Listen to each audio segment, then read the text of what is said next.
Sa walang tigil na marijuana eradication ng pulisya sa region ng Cordillera, binunot at sinunog ng mga otoridad ang mahigit 100,000 pisong halaga ng marijuana plants sa Bacon, Benguet.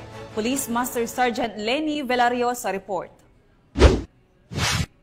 Bilang resulta ng mas pinaigting na kampanya ng Police Regional Office Cordillera Administrative Region of Procar laban sa pagtatanim at pagbebenta ng marijuana sa lalawigan ng Benguet ay nadiskubre at sinira ang mga fully grown marijuana plants na may kabuuang halaga na 100,000 pesos noong 29 ng Mayo taong kasalukuyan.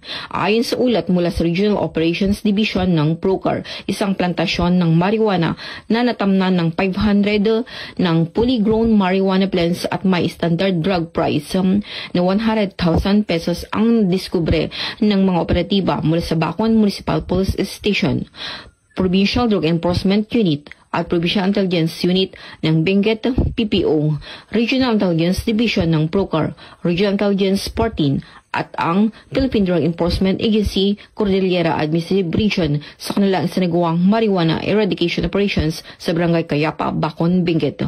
Lahat ng nadiskubre na tanim na marijuana ay binunot at sinunog matapos ang dokumentasyon. Samantala, patuloy naman ang investigasyon ng mga operatiba upang matukoy at mahuli ang mga responsable sa pagtatanim ng mga illegal na halaman. Patuloy ang kapulisan sa pagpapatupad ng batas sa pagsugpo sa pinagbabawal na gamot para sa maayos at tahimik na pamayanan. Mula dito sa home of the most disciplined cops, Camp Major Badodangwa, Lagdag Benguet, ito ang iyong Police News Network Correspondent, Police Master Sergeant Lenny Velario. Alagad ng batas, tagataguyod ng balitang pulis.